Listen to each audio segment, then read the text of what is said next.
It has been a absolutely thrilling, dramatic, crazy, insane, pointless round of the Champions Cup, and we're here to talk about all of it specifically with a URC lens. This is the Champions Cup Rewind. Let's start the show.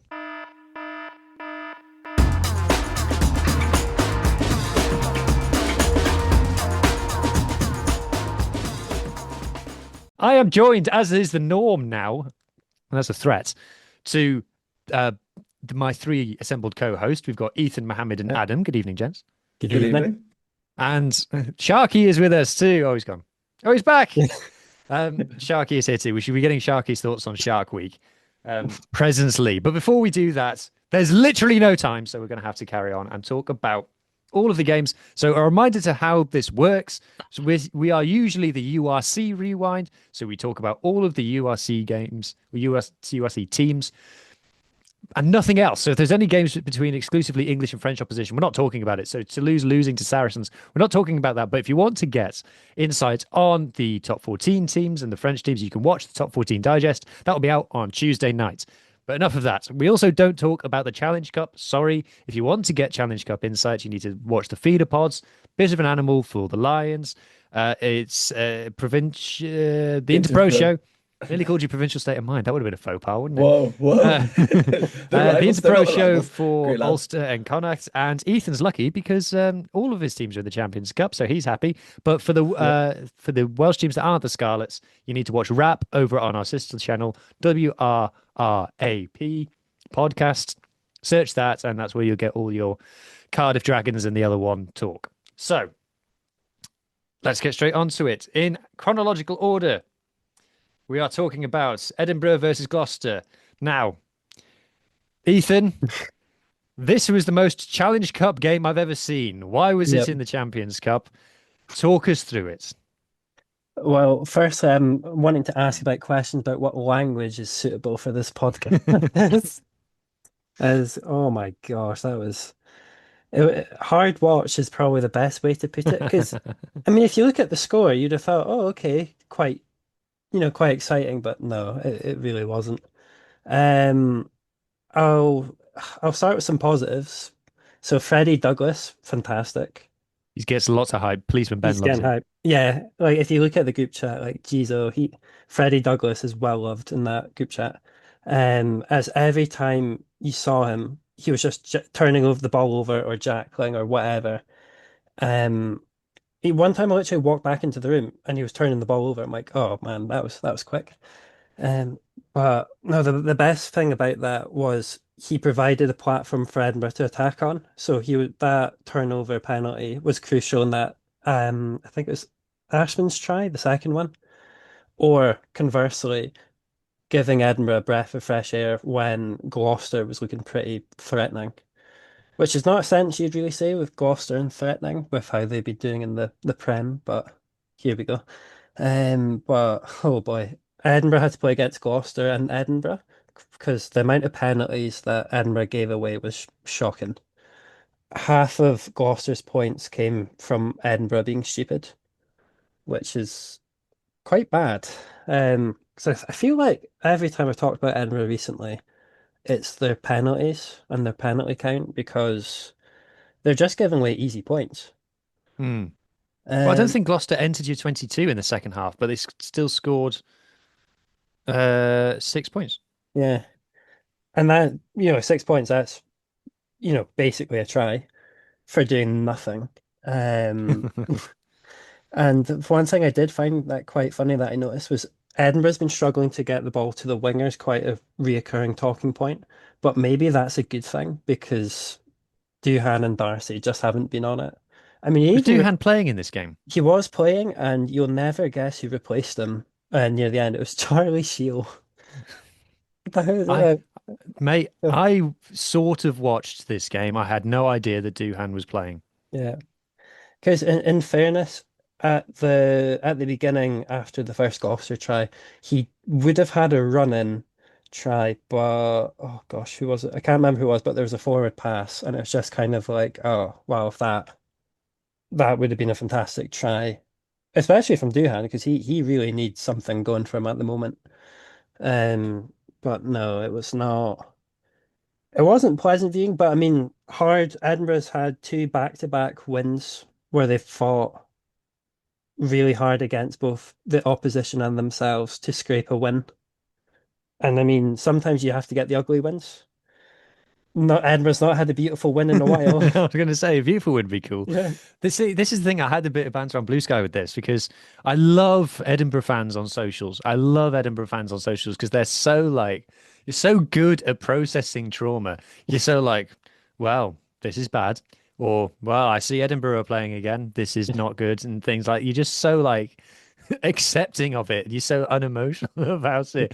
And the kind of joke that I made was that you talk to Edinburgh fans and they go, we're dreadful. And you check the results and you're like, "Oh, doesn't seem so bad. You know, that's okay. As a Welsh fan, I'd take that all day long. Yeah. And then you actually watch them play and you're like, oh my God, these are absolutely dreadful. Like I guess the real question is, how do you keep winning playing this badly? Falling upwards is it's I feel I don't know if it's intentional, but sometimes they do the really hard work early on and it's just I'm like, right lads, let's make it interesting. Let's play awfully for as long as we can and see if we can keep winning. If that's what they do, you can you don't have to do that. If that's the logic, I mean, Yeah. Gloucester coming into this game are 1 from 9 in the English Yeah. Premiership. And like I said, that's why I said it's the most Challenge Cup game ever. Because firstly, Gloucester were playing it, like they're the most Challenge Cup team, and I'm not even joking. I think they played in like 8 Challenge Cup finals or something like that. Not exaggerating.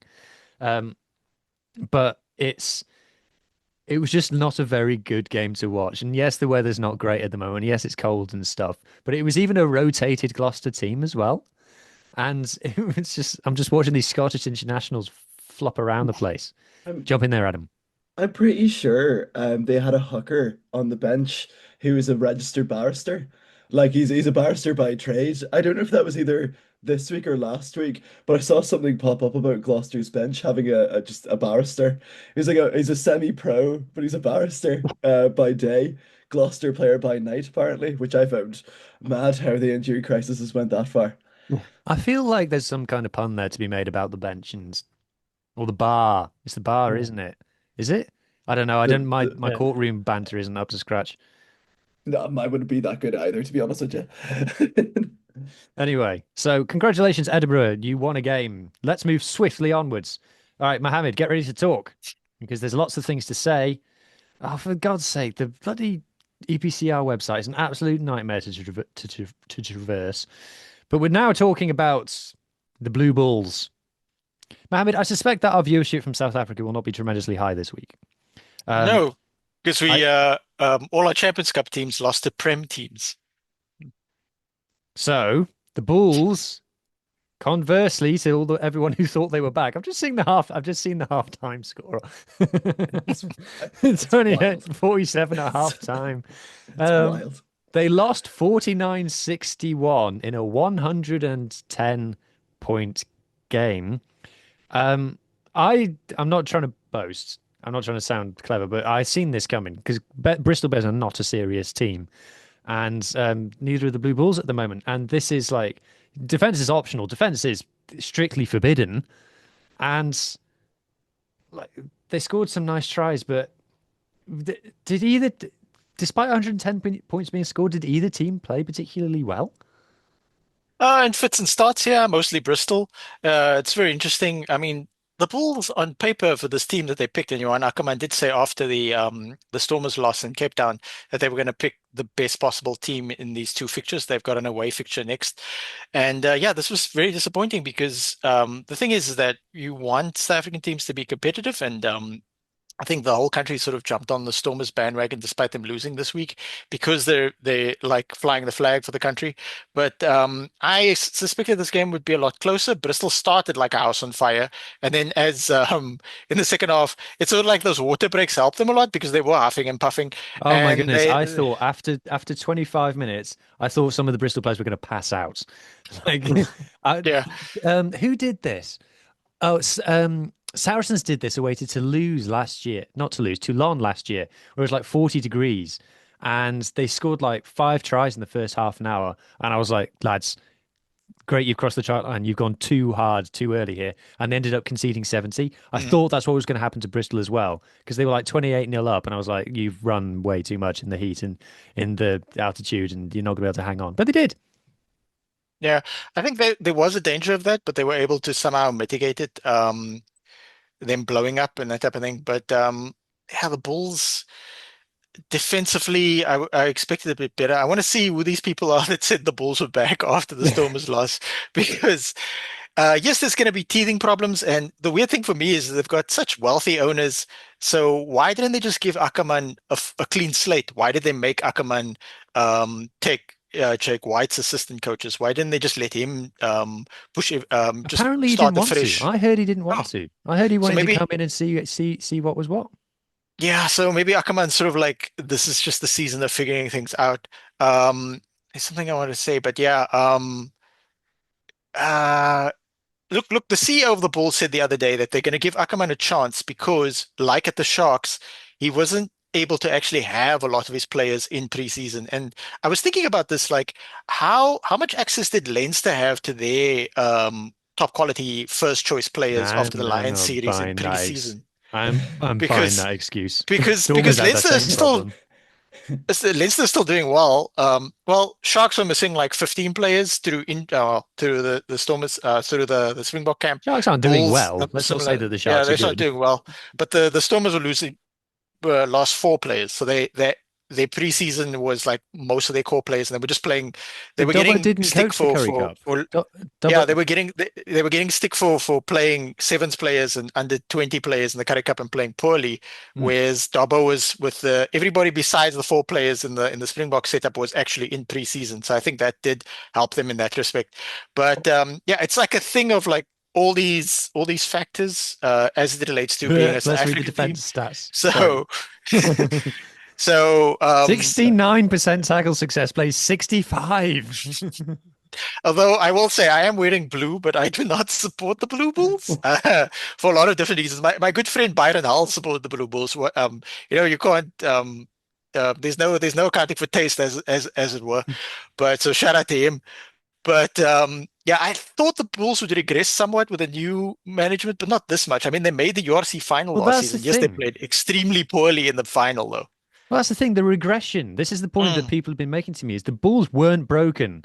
Like the Jake White era had its issues. Let's not pretend that it didn't. But let's also not pretend that the Bulls were a mid-table team with an attack that didn't work under Jake White. Their attack was totally fine. And if you compare this, I should have said this on a podcast the other day. If you compare like the Bulls away wins, you remember last season they won away to Munster and Glasgow in successive weeks. There is nothing about those performances in this season's Blue Bulls. It wasn't a team that was perfect. It was a team that needed an extra step. Oh, look, it's easy to be revisionist about it. And look, the issues with Jake were more than just on the field stuff, but you feel like if you just kept Jake and just added Andre Pollard to that team, what would that look like? Would that be doing better? It's hard to believe that it would be doing worse. The Bulls have lost 7 in a row now. The Blue Bulls from Pretoria, those ones, 7 losses in a row. Expensively assembled, wealthiest owners in South Africa.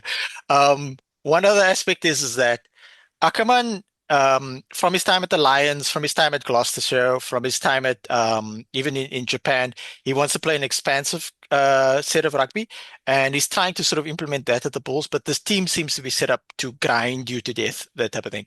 So how is he going to sort of adjust it? He's got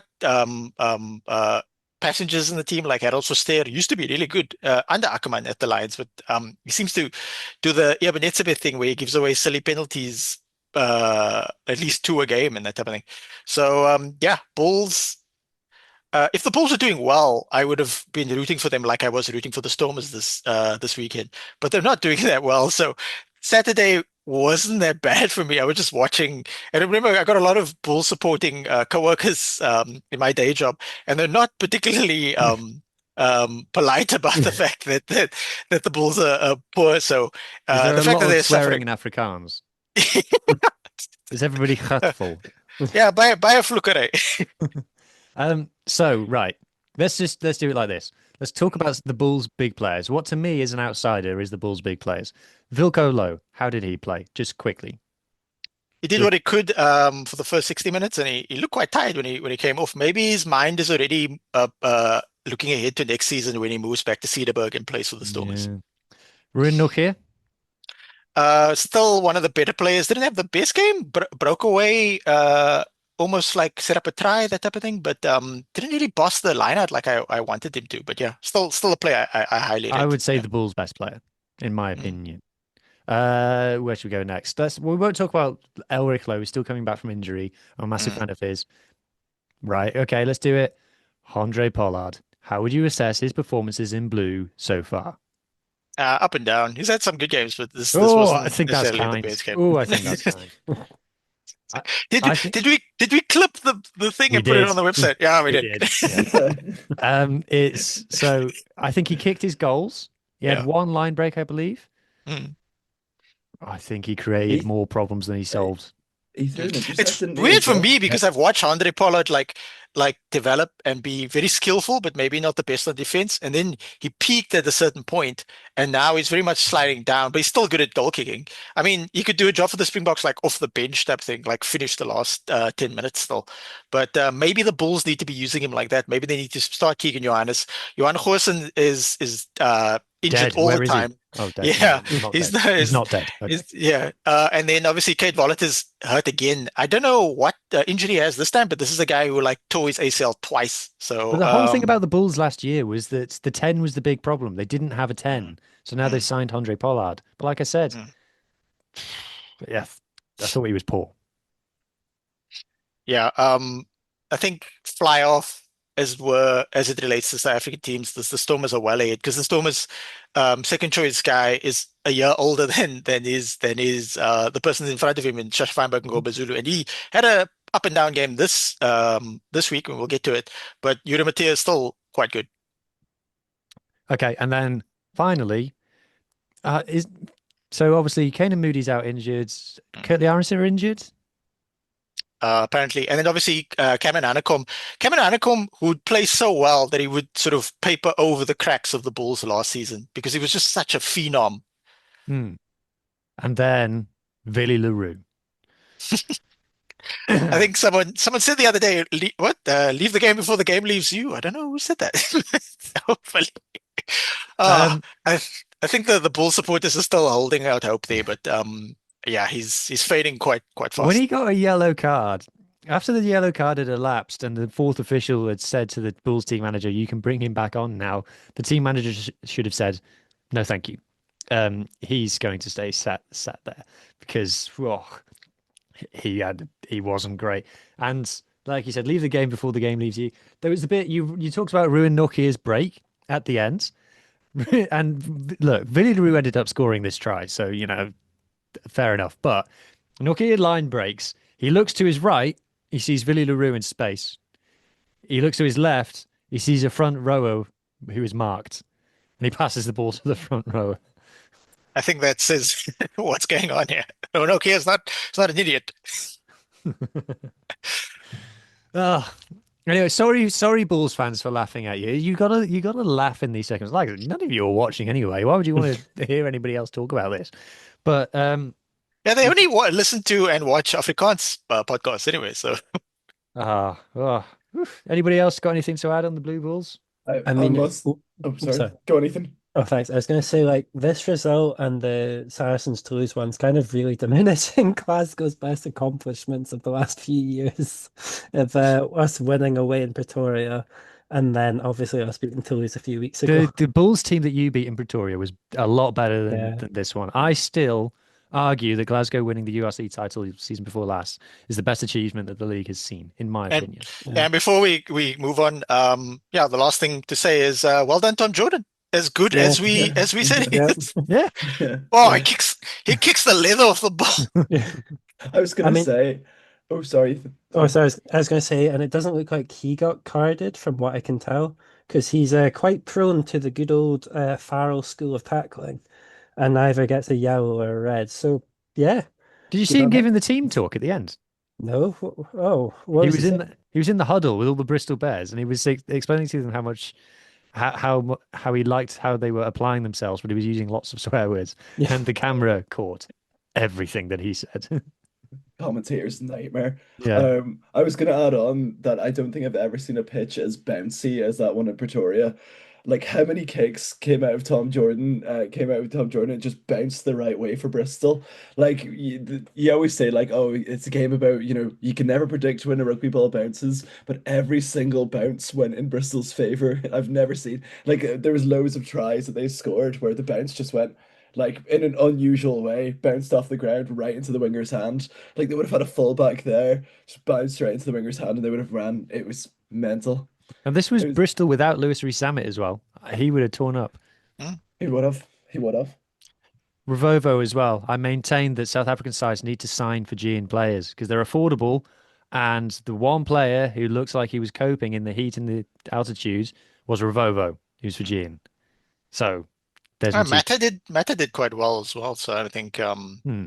the Scottish teams are sad to lose him. Yeah. Yeah, So 100%, 100%. Okay, right. Speaking of Scottish teams, let's talk about Glasgow. Right, this is the proper Yep. one. Ethan, it's your big moment. Right. Yep. This is the exciting one. Yep. So what surprised me was 40th iteration of Huey Pilotu, which I thought had been higher. But then I suppose they've had quite a lot lengthy spells of injuries over like the last year. This was So Hugh Jones' first game of the season. yeah, I know, and what a cracker to come back to for him. He had a great game. So he scored first, I believe, for Glasgow, if I recall correctly. And then I think it's probably better one was him setting up Staines' first try because he did like a nice up and under, and that bounced perfectly. And that I can't remember which Clermont player it was, but basically just completely escaped him. Rowe was able to get it, and then he was just able to offload it to Stain for the try. Um, Fair play to Clermont fighting back as the crowd was raging. I don't think I've ever seen such an angry crowd before. That wasn't an international crowd. That involved Scotland playing and Scotland doing something pretty horrendous last year. But I'm trying to think. I'm just reading my notes. I just can't remember what happened. Um, I thought Glasgow's defense was absolutely sensational. oh yeah, no, it's one of those things where it's like you look at Glasgow doing something absolutely brilliant, and you look at Scotland and Edinburgh being like, why aren't you doing that? Because that that double yellow period. What's the Simpsons meme with the barbecue? Yeah. Yeah. It was the double yellow period. So I mean, Oh, so good. granted, it was like, yeah, it was just a moment of madness from Schickerling and Horn. I thought Schickerling probably should have went off a bit earlier. I was surprised because he wasn't really doing well in the scrums, and he gave away quite a few penalties. Um, I think he had one really good scrum, but that was pretty much it from him. And then obviously George Horn was a bit like, ugh, shouldn't have touched the ball there, but yeah, it's just one of those things where it is what it is. And then for Glasgow to not concede anything until the very last minute of that 10-minute period, fantastic. The only criticism really have in that period was Dan Lancaster when he was trying to take that penalty. Should have taken the piss a bit more. Because he Well, saw yeah, yeah, when they opted for the three, Glasgow don't take threes. Nope. They do not take threes. It's not their thing. So when he lined it up, I thought, I wonder how much he's practiced this. Yeah. I mean, he had 30 seconds on the clock. Like he could have eaten into it a bit more. Give me your thoughts on Dan Lancaster's performance because we know we discussed last week. Yeah. Lost Tom Jordan. Hastings is moving on. Dan is now the man. How did you feel like he got on? I felt like he went okay in the sense of like, he was managing to do the key things correctly. He had some really good kicks. He was able to get the ball out that, you saw Sione carrying quite a lot.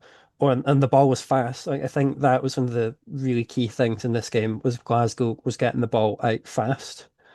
He did get held up for a try, which isn't really his fault. I think it was just he couldn't really do much in that. I don't think he had enough time to really offload it, and he just got held up, which is different to the Matt Fagerson getting held up because he really should have passed it along the line. Because I think any other day he probably could have scored Oh, they that. held up But twice, weren't they? Yeah. yeah. So it could have been a bigger Yeah. margin, and especially at those key points in the game, the momentum would have completely shifted and helped kind of stop Clermont fighting back. But no, I think that's Lancaster's probably first, like, quote unquote, really big game. Mm. Because sure, he played against the Sharks in the start of the season, but what I mean, for not to diss the Sharks or anything, but for like the first game of the season, it's not quite Test. a write-off. Yeah, it's really like, oh, let's see how we do, sort of thing. Whereas I know Sharky's looking not looking pleased. Um, but for like like a more higher stakes game, I thought he handled that fairly well. Mm. Um, Okay. yeah, And another thing, I can't remember whether we spoke about this week. What's your thoughts? Did we speak about the George Horn versus Dobby thing last week? I think we did. Yeah. So I feel because Because Dobby was on the wing for this game. he was, I think Dobie had a quieter game on the wing, which was, I mean, you're not going to have like, unless you're Labibi or Pino, you're not going to have those types of games every week. Um, but for Dobie, I mean, I don't think he did much wrong on the wing, whereas obviously Horn, like apart from the double yellow Well, it looked like a stroke couple of genius then, having Dobby on the on the wing, wing, yeah. with Horn in the bin. It was like, haha, it's Mhm. our secret other scrum half. Yeah. Oh, yeah. No, I think that was unintentional, but it was one of those things where it's like, oh, How thank dare you? goodness. Franco Smith Yeah. is listening to this now going, what do you mean Yeah. unintentional? I How think rude. he was too focused on putting Stain in a line out. He saw the genius That was in cool. that. That was Yeah. cool. And then to be like, oh yeah, Dobie's on the wing. Duh. I mean, one point Ben Afshar came on. I had no idea when he came on at the very end. Don't know who for, but it was just, oh, Ben Afshar's there. But yeah, I think George, a fairly decent game because I think one thing George does really well is he's a bit of a hype man. Hmm. Like, gets everyone hyped up, and he just helps increase that tempo for Glasgow, which they need. Like Glasgow, if Glasgow gets slow, it's just it doesn't really work for them. It's not possible for them to do well, but it's just they need that ball going. And it's one of those things, if you compare Glasgow, someone in Glasgow, if they're trying to get the ball, they're always running with the ball. Whereas in Edinburgh, one of the things I thought was like, ugh, is that apart from really Ashman, everyone's either slow or they're just still, and you're like, no, you need to run. But I'm trying to think what else happened I that day. just think Glasgow is such a well-coached team. I love watching them. I love looking up their stats. I'm going to write a thing about them in the Yeah, week. I just think that they are class, such a yeah, class team. And it's now people are talking about them, 15 points from 15. People are talking about them yep, being contenders.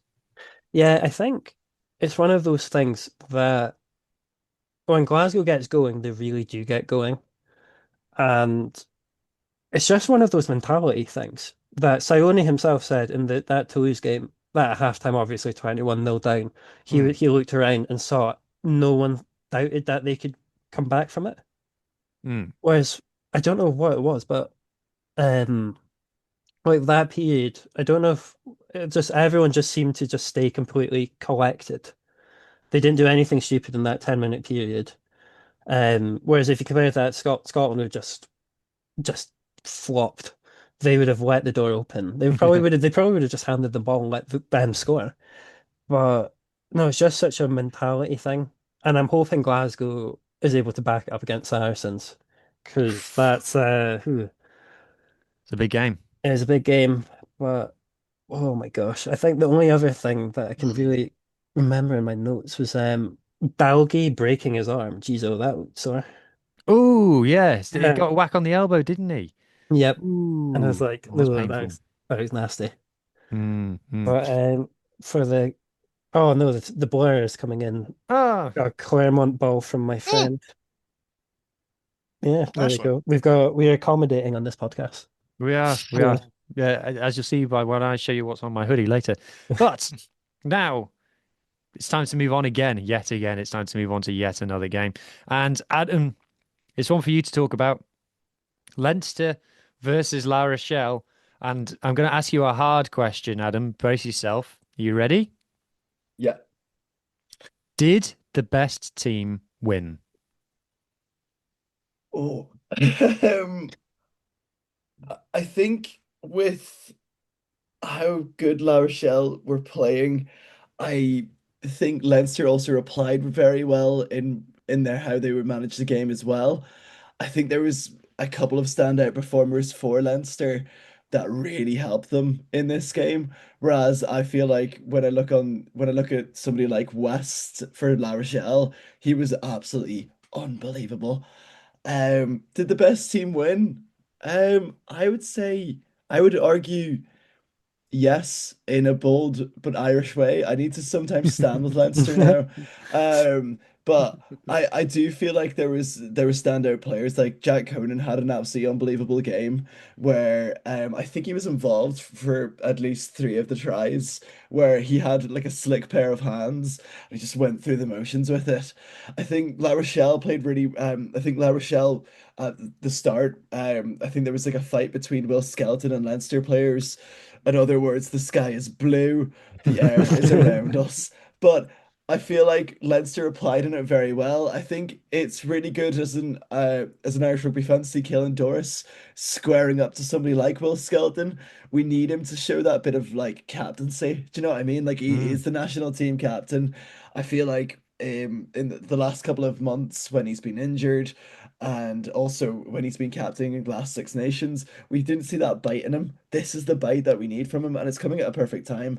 I feel like um, there's a couple of players that I thought were like decent enough. I think Rico Iwani was all right as well. I thought he played quite a nice attacking game of rugby. He was caught out defensively a few times, but he opened up Kenny's JJ Kenny's first try by charging down the ball. So yeah, there's a lot to be said about this Leinster setup, and also a lot of head scratching on their tens. You know, you must like if anybody's keeping track on how many times I mention Irish tens, I'm gonna mention another one later on. But you Prendergast got caught out in defense a couple of times. I do feel like that was Ronan O'Gara's key tactician there going, we're gonna get the biggest player and run at him. And which would normally happen in rugby, like if that happens. Yeah, sometimes rugby's not complicated. Yeah, sometimes rugby is not complicated. He had a quite a difficult time, I think, defensively in that game. I do think Harry Byrne coming on, really did level the game up, and also he eventually scored the winning kick. Um, but yeah, discipline for Leinster also as well. This is another thing that I keep on mentioning about Leinster. It seems discipline for Leinster been really odd. They've got two yellow cards. Within The that time. Rugby Girl did and that's not a generalization. I believe that's her channel account name. Did a video about this that I'm yet to watch, but I think it's come up before about Leinster's discipline issues, and they do give away a lot of penalties, but it doesn't seem to hurt them.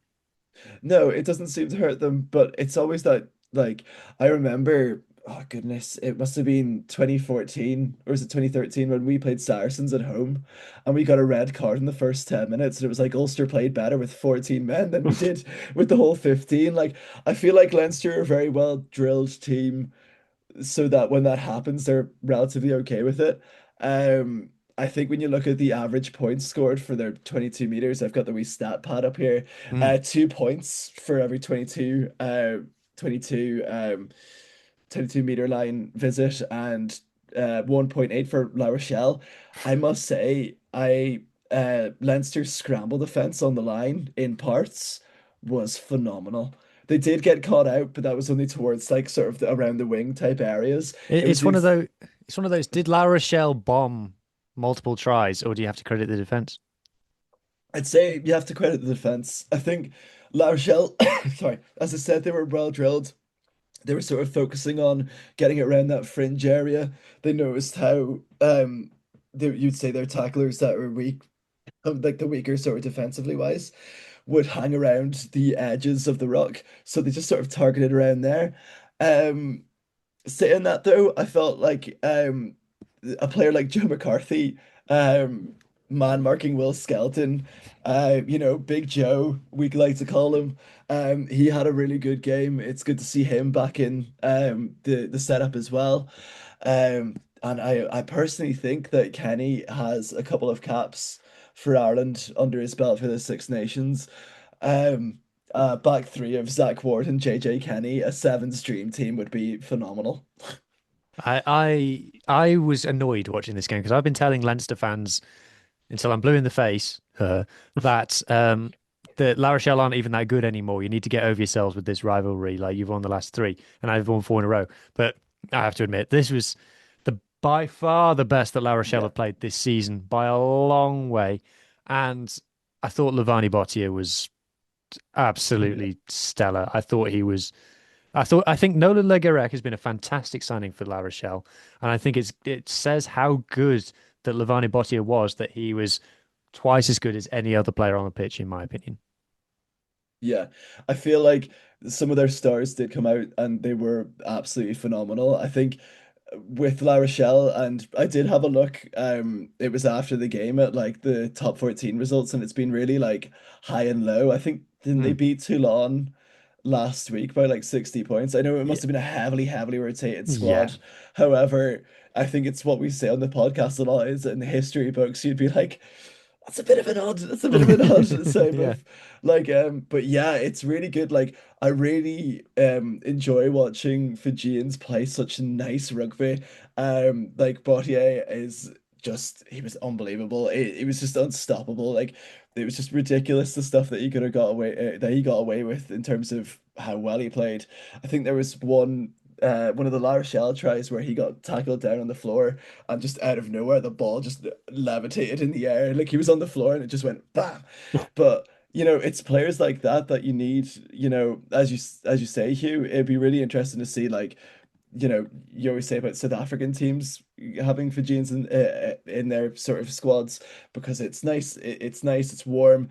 The weather is, I would say, similar. I would like to say.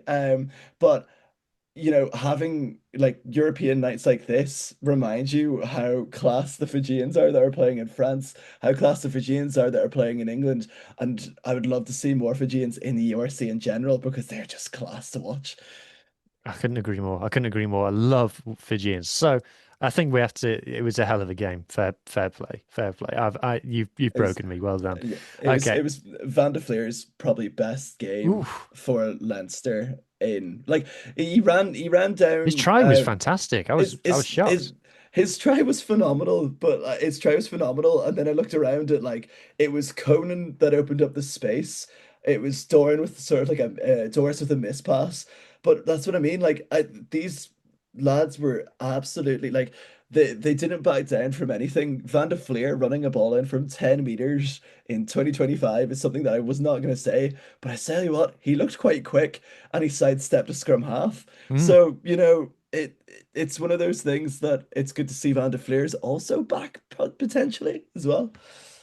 yes. And to just round it off, to answer my own question, I think the best team did win because the team that scored more tries than the other team won, which Yes. simple as that. Okay, right. Now I need to hand the floor over to our special guest, Sharky, to Hmm. talk about Shark Week.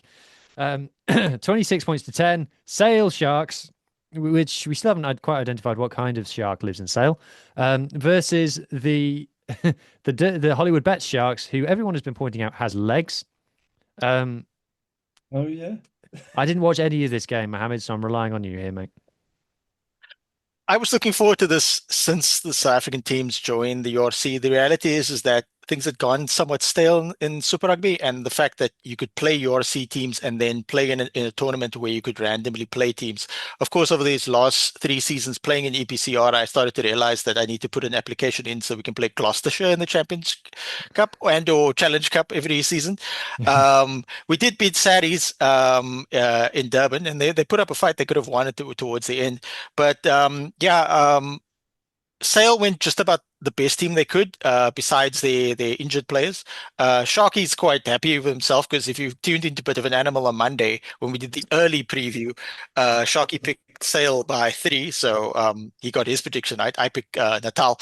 Um, But I didn't. Obviously, it's early preview, so we didn't know the squad, so we didn't realize that the Sharks were going to send out sort of like a B/C team with a couple of A players like Vincent Chituka mixed in there. It was quite nice seeing Manu Chituka step George Ford. I think George Ford was like, I didn't realize a guy that big could run that fast. So he looked somewhat surprised. What was also Normally, you don't very need to run interesting. round George Ford, to be fair. Normally, through You him and just run over over him him. is a good option. Yeah. But Marichutuka was feeling sort of generous. He didn't want to sort of hurt an old person. But what was also interesting about this game in particular is that the Natal Sharks had lost a lot of players to Sale over the years, some of which players have moved on, like Jean-Luc Dupré used to play all three Dupré brothers. So Jean-Luc's moved on to play in France, but Robert, I'm glad to see Robert shaved that weird mustache he had when he played for us. I don't know what was going on there. Dan Dupré unfortunately didn't play this game because he was injured, but Gershon Ware was there. He's on loan from Griquas, and he played one game for the Sharks. Um, um, uh, Jacques Vermeulen was there. Jacques Vermeulen did a very similar thing to Vincent Werner Hoch, who left us for Ulster, in that he had a blinder of a season, and then his contract was up, and he was like, "Okay, bye," which sucks because that happens to us quite often. So he was there. Hayden Andrews was there. Weirdly, Hayden Andrews was up and down for Natal Sharks, but he played really well in this game. He gave away one silly penalty, but and no one's perfect. Yeah, so Sale basically very similar to how we beat Saracens. Sale was like, okay, this is our first team. You guys brought a BC team. We're just going to play to a high degree in these conditions, and the atmosphere was quite nice. So yeah, look, what's going to happen now is that thanks to Ethan and Glasgow, Clermont are going to send a C team to Durban, and we're going to absolutely murder them. And the information coming out the camp is that they sent a B/C team so they could murder Clermont, and then also they're going to try and do the double on the Stormers, which is kind of weird because Oh, I feel weird about that because I mean like they're flying the flag for South Africa. We're just gonna spoil it for them. I've So seen that tickets are selling well for that, by the way.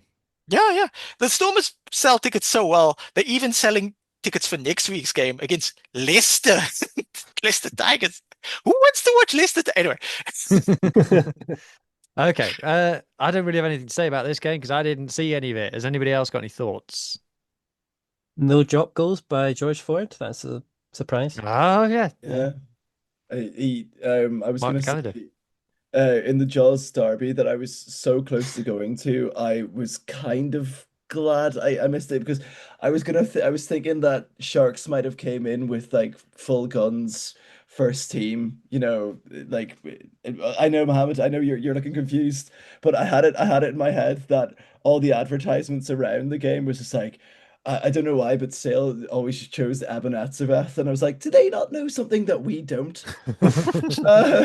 They had like Khaleesi and Absabeth, and it was like the Sharks are coming, and it's like guaranteed. I was like, one of those players might, the other one definitely isn't. So yeah, I I nearly think went to this game they as were well. just hyping it up so to get like people in the and it's sort of a fun thing. Our owner went a bit too far with it. Our owner's getting a lot of stick for his social media aspects of that, sort of hyping up the game. I think it's if we were winning, they would have given him a bit more slack on that. But the fact that we're playing so poorly this season for a myriad of reasons, injuries and like too many Springboks or whatever. Yeah, hopefully we end fifth in the group. And then win the Challenge Cup. That's the grand plan. Yeah. Okay, right, moving on. It's my turn to talk now. Talk about the Scarlets versus Section Power. As per my hoodie. Can you guys see? wow, is that like a turncoat type thing here? Yeah. No, This is your- it's the this if is you your can't beat them, team? join them type situation. Fair dues, fair dues. Green I'm a the s- bendy. Yeah. I'm a Scarlets fan, and that's why I drink. So this was awful. This is really, really, really bad. So they went like 19-3 up. We were like hammering away at their line, and then we took a shot at goal. And I was like, it's such a fucking loser mentality, guys. And it went over, but I was like, we basically lost just already.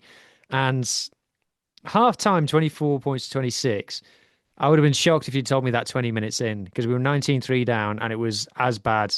I was thinking about the loss to Black Lion at home, and it even when we like got back into it, we scored 2 more tries, right? Here's the thing about the Scarlets, right? There's people like from Llanelli and West Wales and stuff who were born into being Scarlets fans. What's not spoken about is quite a lot of people choose to be Scarlets fans. Quite a lot of people don't have a team and choose the Scarlets. I speak to a lot of people who are in that boat. You don't choose to become a Scarlets fan because you want to see driving mauls. Okay, that's not what we're about. That's not what it says on the tin. So even when we scored 2 driving maul tries, I was like, they don't count. Okay, score a proper try that involves backs touching the ball, and we did score one nice one through Archie Hughes, and then we came out in the second half. And we suddenly just start playing this brand of rugby that we haven't played in any of the 10 games preceding this match. Not a single one. We just started getting the backs, hands on the ball, getting width on it, getting shapes, deception. I was like, where's this been all season? Why have we just chosen not to do it? And we got into the lead, 38 points to 26 or 31 or whatever it was. And then Poe brought their bench on, and that was the end of that. They just completely, the Poe's bench, Poe's forward replacements, just completely changed the course of the game, and we had nothing in response. We didn't even bring on 3 of our subs until the 80th minute. And at this point, the fans, you talk about, there's some discussion about whether Dwayne Peel has lost the dressing room. I tell you who he has lost. He's lost the fans. Dwayne Peel has very much lost the Scarlets fans at this point. And I wouldn't be surprised, and I have no inside information on this, I swear. I wouldn't be surprised if they'd gone into the sheds at halftime and the players had just turned to Peel and gone, stuff your game plan. We're going to just play how we want to play now. And Peel's just gone, all right, well, you're on your own then. And it worked for a bit and then stopped working. I gave Ewan Lloyd a really hard time when he was Scarlet's 10 because he wasn't a 10 and he was wearing 10. And now with Joe Hawkins, like his performance against the Dragons, we all said that's one of the worst performances we've seen a 10 put in. And he just went, you ain't seen nothing yet. And the first half that he put in against Poe was just absolutely diabolical. I think maybe 2 of his passes in the whole game actually went to the player he intended. From a Poe point of view, congratulations to them. This wasn't the strongest Poe team by any means. I think part of them will be annoyed that they've won because they didn't want to. They wanted to get knocked out. And I thought Theo Atasogbe just proved why many think that he should be starting for France because he is so class. And shout out Carwyn Tuipulotu as well for getting over the try line. Anyway, I should now open the floor up to questions. As Blair Murray, I remember, gosh, how many Six Nations ago was it that He's only played in one, so it can only be yeah, one. it was only literally last year. Jeez, what a year. Is he actually good for Scarlets? Because he seems quite quiet whenever you hear about Welsh players. He has been good. Yes, he has been good for the Scarlets. He's definitely in our strongest 15. He was coming back from injury in this game, and I don't know, but the Scarlets have a history of rushing players back before they're fit. Do you think what are the expectations now in terms of if the Dwayne Peel's lost to the dressing room? This is the hypothetical conversation that you had there. Dwayne Peel loses the dressing room, and user playing who he's playing again next week. We've got Northampton Saints away. Oh, yeah, and you've got Northampton away. Are you just going to be throw a bunch of academy lads out? Or are you going to try and send your strongest team? Or are you going to try and find a way into the Challenge Cup? Is it that sort of aspect of what is the Champions Cup going to look for you now? Are you going to try and save face? Or are you just going to, Well, the thing is, because we're in the same pool as the Bulls. So if the Bulls have got to go to Poe, the Bulls have got to go to Poe and get something. We're still fighting for this Challenge Cup. the Bulls have got to go to Poe and get something. So I don't think it's impossible to go to Northampton Saints and get a 4-try bonus point. We might concede 60 in the process, but if we score 20, then that might be enough. And our points difference is a lot better than the Bulls at the moment. It depends what kind of team that Poe put out. Okay, and then But finally, sorry, are there just hang any on, just truths to quickly, the yeah? just quickly. The Bulls, I suspect, are going to put out a very weak team away to Mhm. Poe.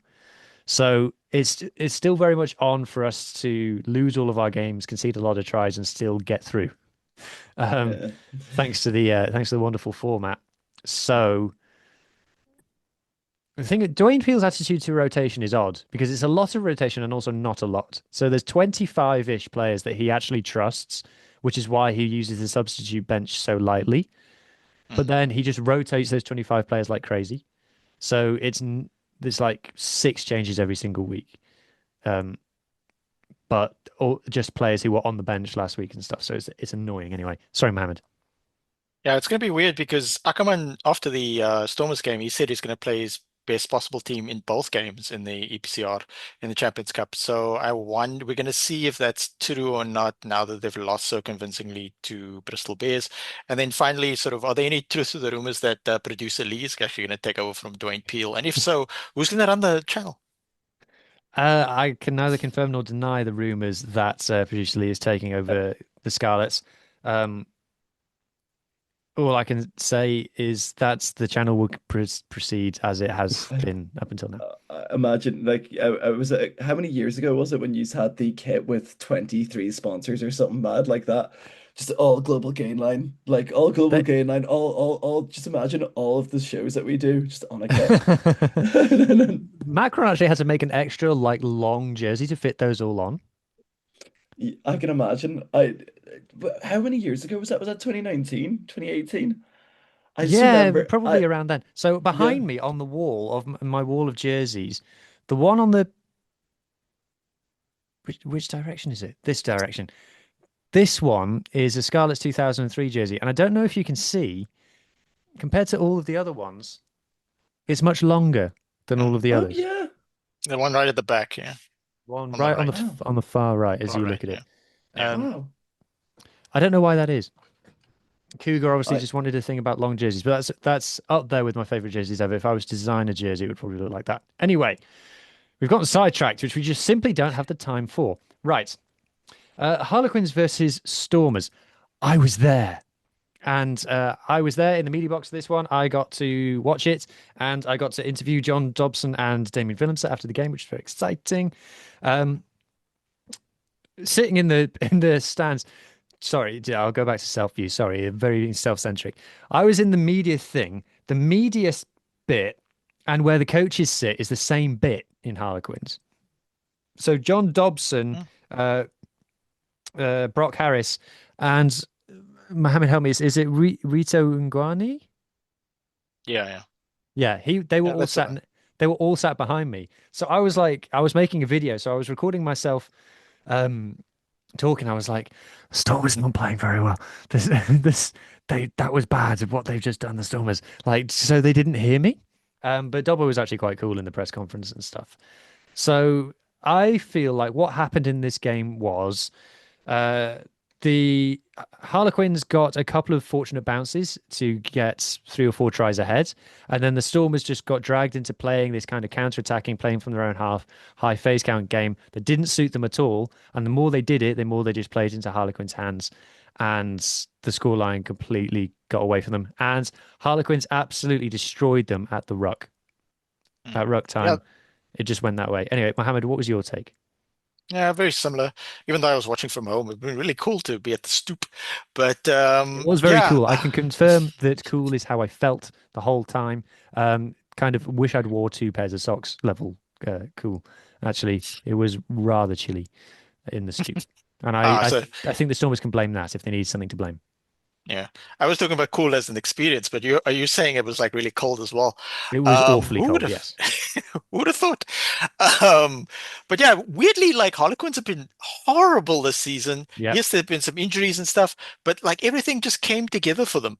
They got some guys back. They got like a good start. They got I remember at the end of the Stormers' victory against the Bulls, Dobson was like priming the pump, talking about, oh, we're not that worried about going the whole season unbeaten. If we drop a few games in the group stage and the EPCR, we're so long as we still sort of a competitive team. And obviously Dobson then further in the week got really upset in a press conference talking about like the condition of the field at Cape Town Stadium, which the Stormers don't have complete control over because the stadium belongs to the municipality, and the municipality is generally well run, and the people who run the stadium are generally quite good. But the stadium is used for multiple other things, like in mid-February, I might be there for a concert, and more pressingly, there was like a monster truck event at the stadium that also affected the field, which That then is going to could affect the field. Yes, I can see yeah. the logic. Yeah, so which could then have a knock-on effect in terms of like key injuries for certain players and stuff like that. So Dobson's sort of thoughts on that, and then I saw the team on Friday. I was like, okay, it's going to be relatively competitive, similar to the Sharks. There are a smattering of first-team players like Damian Willemse, Galant was there, Suleiman Hudson-Berg, but overall the what you can do though is like Dylan Mart, who's on loan from the Griquas at the Stormers. He's looked good when he's surrounded by a majority, like 70-75% senior players, where he's had a bit of a struggle game in this game because it was more of a sort of an experimental team. Their starting hooker is quite small, even though the scrum did quite well. Ole Kebbel has looked solid since he's got to the Stormers, but he struggled a bit in this game. Zachary Portland, who's a Springbok, shows that a player this Absolutely young no also needs chance to for the be Stormers have surrounded by. 90% ruck success. That's Yeah, it's nonsense. probably a mistake in there. Yeah. But yeah, they were getting exposed similar to the Sharks at times, like um isolated and then sort of turnover and that type of thing. And this is the Prem teams did a clean sweep of South African teams this week, so that's worth noting. And Newcastle Red Bull, formerly Newcastle Falcons, they beat the Lions earlier this season, but it was in Newcastle, and the Lions didn't send so much of a full-on team. I think what's happening with the Stormers is that they're going like, this is the resources we have. I would have loved the Stormers to go unbeaten in the group stage and then possibly in second on the combined log or first, that type of I thing, will but say it that wasn't Dobson in possible. the presser made a very big point of saying that this wasn't a weak team. He said that Yuri Mathia has played great for them. He said, Mm. pointed out the number of Springboks that there were. You know, Ollie Kebbels of Scotland's international. Mm. Zachary Portland's a Springbok. Ben Jason Dixon is a Springbok. So he said this. He did not see this as a weak team. You know, he sat there saying this with Damien Willemse next to him. So I will say that I think that Warwick There was a lads. there was a bunch of debuts as well, not just EPCR debuts, but I mean just Stormers debuts, that type of thing. Good players though. The wing and the loose forward guys who like stood out in the Currie Cup. So yeah, overall, uh, what do I want to say? Would have been great if they just ran the gambit on this. I mean, we've won the URC. They've won the URC before. I haven't won any URCs that I'm aware of. But they've won the UFC before. Why didn't they just like really go for it in Champions Cup? But they will get definitely. They'll probably win Leicester Tigers next week at Cape Town Stadium. So they will get a home quarterfinal, last 16. So that's something to look forward to. But yeah, it would have been cool if the Stormers had just like but in fairness, what I wanted to say though is they played a rotated team and they beat Bayonne, but Bayonne aren't particularly good either. So No, they Bayonne beat Bayonne fielded in a France. joke team. Yeah, Bayonne have been deliberately exactly. trying to get knocked out of this competition. Yeah, so that sort of helped the Stormers in that respect. So Yeah. yeah, I'm looking forward to seeing what they can do in this tournament and go as far as possible. Yeah, I think it's just one of them. I think when I asked Dobson about it, he was very much on the page of. He was really upset at full time. Like the other coaches went down to the dressing room, he stayed up. He literally had his head on the desk. He was really upset, but he kind of put a brave face on. He fronted up. He said that he didn't intentionally pick a weak team. He doesn't think it was a weak team. I don't think it was as weak as some people would like to say. Um, I would say it's a rotated team because I mean Ben Jason Dixon was there, yeah, but then again David Willemse did go off for concussion test early in the game, that type of thing, but he did come back on. Clinton Swart sort of got skinned defensively that way. Also, like it's the luck of the draw. I mean, you're getting Harlequins. If you'd gotten Harlequins early in the season when they were really struggling, you might have had a bit more luck with it. I mean, we can't play Gloucester every week. No one thought that when I spoke to Harlequins people, no one saw this coming. They were shocked. So that's Yeah. something. I mean, Alex Grove was on the bench for the Stormers, and he ran out for the Scarlets earlier this season. Scarlets Legends. Yeah. Anyway, right, final game. We're finally there, everybody. RC Toulon versus Munster Rugby, 27 points to 25. Adam, I didn't get to see any of this one, so tell me all about it. So, this is a very interesting game. It was a very good game to watch. It The was also a scoreline game. is very Munster, I will say. It is very Munster, but there is a talking point to this game that I'm gonna get into towards the last couple of minutes of it. But this is a game where it was sort of like do you remember when he used to play for England and now he's in the pack for Toulon? I sort of was like, oh, there's Kyle Sinclair. I was like looking through the team, like going, oh, there's a couple of England Kyle Sinclair, internationals. Dave Ribbons, Lewis Ludlam, and Zach Mercer in the Yeah, starting and then lineup. Ben White was at 9, and I was like, oh, this is like to not quite necessarily the blockbuster Galactico team that Toulon used to have, No, it's but not I was just like, Galacticos. this is like the randomness that Toulon needs. Do you know, like the random internationals that they Yeah. used to have? But yeah, watching the game, it looked like a lovely day in Toulon. Two of the presenters of the Interpro show, Kaelin and Ben, were there. They were both there watching the Fanax game. Van Kalen made the trip. Connacht Van Kalen, yeah, he got confused because Connacht were playing Montpellier, and it was the trains were in French, so he got a bit Ah, confused. So, yeah, he also the color of his shirt must have been in the wrong wash as well because his green went to red. no, Anyway, red-green colorblind. That's the problem. yeah, that's what it is. Probably what it is. But yeah, the first half was very cagey. It was like six. It was 6-0 to Munster. Up until about the 36th minute. That's when Tag Byrne got yellow carded, and then that's when the tries started to come in for Toulon. In that sort of 10 or so minutes, Munster I think conceded 15 penalties. Munster conceded something I'll like tell you. 15 penalties and 14. 14. Yeah, they conceded 14 penalties. Their discipline wasn't that great. However, I do think some of the calls by Matthew Carney were very, very shoddy. I think especially for Ben White's try, Kyle Sinclair sort of just pushed up and sort of not blocked Alatoa, but nudged him in a way that he wouldn't have been able to get to Ben White. I personally don't think. But it was a very good scrum half based try off by Ben White. But yeah, I thought Munster were gonna win it. I really did. Jack O'Donoghue made 20 tackles. He put in a great shift. He scored a great try. I feel like Jack Crawley as well. I think he made about 15 tackles. I don't think he missed a tackle down his line, which is very good as well. We talk about Ireland tens. We're living in such a nice age of Irish rugby. Like Irish rugby used to have the tens that would be like, oh, David Humphries is looking quite old. Here's Ronan O'Gara. Ronan O'Gara's looking quite old. Here's Johnny Sexton. But now we're in Mhm. this sort of loop of we've got loads of good examples of good fly halves that are international standard around every province, and we should not create it into tribalism, but we should celebrate as we have different options, We and are that's very nothing without nice. tribalism, Adam. We are nothing without tribalism, but as my team's not in the Champions Cup, and I have to be nice about the other two teams in Ireland. I have to be a bit positive about this one.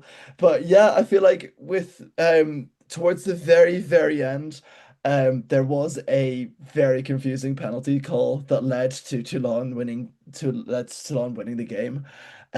Jack O'Donoghue was sort of stripped from the tackler, was brought into the ruck, and then sort of was thrown down, and Tag Byrne just basically picked up the ball because the ruck wasn't exactly formed, in my opinion. You can see it in the highlights for the game, because I was like rewatching it back, going, yeah, there's no reason I don't think that that was necessarily a penalty. I think it was harsh on Munster. I think Munster could have had a very famous victory in France if it wasn't for that. Um, That just makes it more Munster, though. it does make it more Munster, but saying that though, as I said, like I was baffled by this penalty. Like I've kept on replaying it, going. The way he explained it was that Jack O'Donoghue was obstructing the scrum half to get to the ball, but it was player down. Burn went in quite quickly. The scrum half was nowhere near O'Donoghue. O'Donoghue was flung. So I was just like, there's like the mitigating factor is that I don't think O'Donoghue would have tried to get away if he could. And I think it was a very harsh call based on that, though. But I think Munster were a completely different team to one that we saw last week. They were much more organised, they're much more settled. I think Byrne and Jack Crowley coming back had a lot to do with that. I feel like Munster could probably look at that game that got away. Hmm. I think if they were to look at this in a season-long thing, yes, it could be a game that got away. However, it's how they reply next week. But yeah, I think harsh on Munster losing. I do think they should have won it. However, Toulon did really capitalize in those. There was two yellow cards for both teams. I think Ollie Vaughan got one towards the end as well. Munster scored a try within that time. I think the teams used the yellow cards really well. But at the end of the day, Toulon had that last minute kick that I didn't. I don't necessarily agree with myself. It's okay though, because Munster fans are very forgiving and willing to move on. Yeah, yeah. Well, that's what I'm. If you listen to the Interpro show and hear what the guys would say about it from Toulon, I can imagine it was one of those of.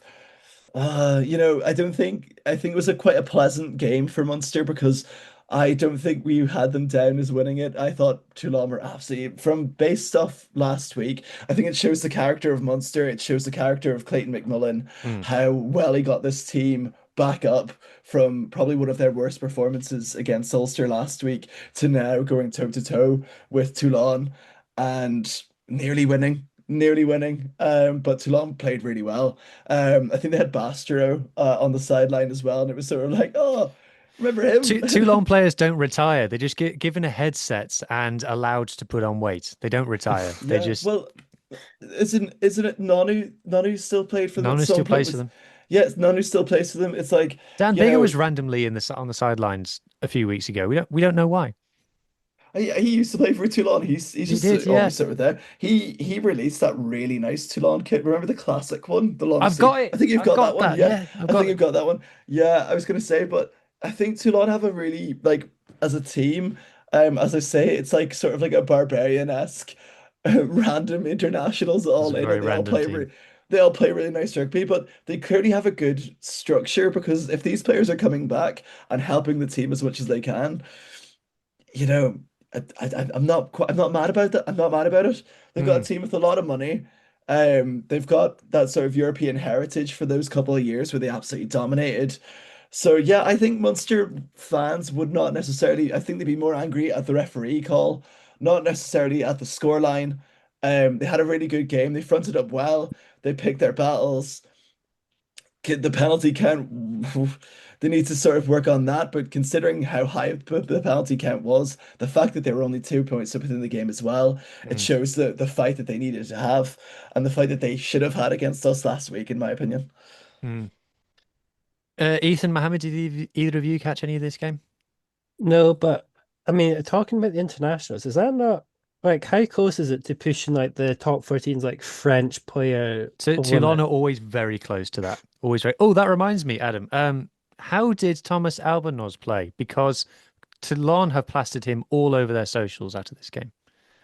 Thomas Albanos, it's one of those ones that like I need to like look up his face for a second because it's do He was you know playing like when you 10. He was playing he's been 10 for. oh no he was really good yeah he was brilliant he orchestrated the game really well at 10 I think most of their sort of running tries came from his sort of vision I think from what I've noticed about teams like teams that have tens but well the top 14 fly halfway of playing is such heads up rugby and it's very entertaining to watch but he nudged over the last 5 minute penalty as well.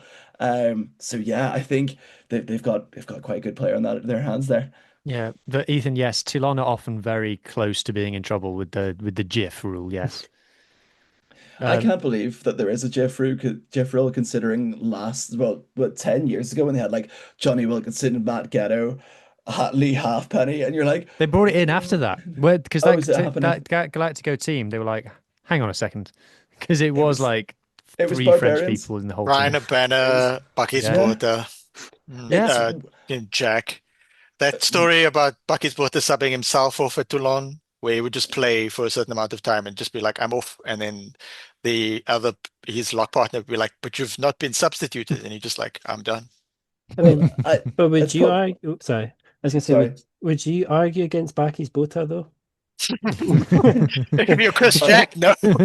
I honestly think pound for pound that was one of the best teams I've seen. Like There's a that lot of Brian Habana, pounds. Lee Halfpenny. Yeah, it was absolutely mental And Lee how Halfpenny was a replacement for Johnny Wilkinson, and I know they played different positions, but it was yeah, basically like Johnny Wilkinson, obviously is known for kicking goals. He retired, and they're like, who should we get? And Lee yeah, Halfpenny was just after the good, was Lions, very, wasn't it? very, very, very good at the time. But It was actually, without wanting to go on a Lee Halfpenny tangent, which I would happily do, um, Toulon ended up sacking Lee Halfpenny for being picked for the Lions. wow. See, that's the thing. Like Toulon have that Galactico. It's the closest that we'll ever get to a Real Madrid if you're to put Toulouse in that Barcelona category. It's the closest thing that we will ever have to that because, Mm. that Galactico team, it's not necessarily a Galactico team that they had out, but it was certainly one of those where you thought there's quite a lot of really good players that are randomly just here. Like Ben White playing for Toulon, I thought was a bit rogue. Mm. Considering that he was like URC a couple of years ago, not even URC, he was in Premiership. He Yeah. hasn't even been. He signed an extension with them as well. Yeah. Yeah, but he played a very good game as well, I must say. But yeah, I think for Scotland and having really good players, bar one in France. I just had to like recalculate it there. I was like, they've got Blair Kinghorn and Ben White. Yeah. There. I And think that Johnny Gray. and Johnny Gray. Yeah. It just And makes Jamie Ritchie. Jamie Ritchie plays for Yeah. Perpignan. This is a fun Yeah. game. They've got a guy who plays for Montpellier as well, and we won't talk Oh, about Ali no, Price. no. Ali Price. Yeah, Yeah. And there's another one who plays for Yeah. Montpellier. yeah. Adam Hastings is going to go there at some point as Yeah, well. he's going to Montpellier. Oh, It, Alex Masabaka. He's not been capped yet, but he's basically. yeah, Yeah. that's the thing. Like, is Scotland going to play this sexy top 14 rugby? Because the amount of players that are going over to them, like, I find it really interesting. Mm. I can't think of any more. Right, it's on to predictions. First up, Muhammed. Section Palois versus the Vodacom Bulls. Section power. Why not? I agree. Ethan, Bath versus Edinburgh. It's Bath by how much is the question. I mean, I could see. I don't think Bath would really need to field thin or anything like that to have like that good a game. I'm going to go Bath by 24. Ooh, don't disagree. Mohammed, Hollywood Bets versus ASM. The Natal Sharks, KwaZulu Natal Sharks. KwaZulu Natal just means Kingdom of the Zulu, by the way, in Oh, that's cool. in Zulu. That's funny. Yeah, I try not to mention the sponsor, but yeah, Sharks by 50. We're gonna kill them. Yeah, Oh, go. Let's go. Adam. God, this is very good of the EPCR scheduling it in host order. Bayonne versus Leinster. Leinster are going to field some type of B team and still win because that's what Leinster do. I'm going to say Leinster by 20. Okay. Mohammed, back to you. DHL versus the Tigers. Stormers are definitely going to win. The only question is, how many people are they going to put into the stadium? 40,000 or 50,000? Goodness me. Skipping past that one. Adam, Munster versus Cast. This is fucking every year this game is played. It's the most entertaining 6-3 of a game. There's only going to be kicks. I'm saying Munster by a penalty. And it's going to be 9-3 and it's going to be freezing in Thomond Park, but it's European heritage. Absolute heritage. Gloucester versus Toulon. This is why I'm saying Gloucester should not be allowed to play in the Champions Cup. Right. Bristol versus UBB. I might go to that. Mm. Oh no, I can't. I'm going because I can't because I'm going to this. I'm going to this shit instead. I'm going to Saints versus the Scarlets. Moving swiftly on, and finally Glasgow versus Saracens. Ethan, Ooh, I mean, I think Glasgow can pull it off. I think they can as well. I think. Let's hope that it's windy. We need the wind, and it to be absolutely freezing. But which way do you want the wind to Awful. blow? Glasgow second half. That's just what we need. Mm. Yeah, we like the Wow. wind for some reason. I'd say the UBB game would be game of the weekend, but I could almost make an argument for Glasgow Saracens being an absolute blockbuster, to be fair. Yeah, I mean, it'll probably be Scotland 10 off because you've got Hastings/Lancaster against presumably Fergus back, Mm. and Played also well earlier. and Andy Onyama Christie trying to fight his way into the Scotland back row. Oh yeah, I forgot Yeah. about him. Well, there you have it, ladies and gentlemen. We've reached the end. Thank you so much for watching. During these shows, I'm supposed to tell you to like and subscribe throughout. If you've gotten to the end, you've probably subscribed already. But if you haven't, have a word with yourself and hit subscribe. We want to get to 1,500 YouTube subscribers by the end of the season, and we're looking forward to that. That just leaves me to say thank you to Ethan, Muhammed, and Adam. Cheers, thank you. Cheers. Thank you. Thank you to everybody for watching. Enjoy your rugby, and I hope that everybody's team wins. Bye.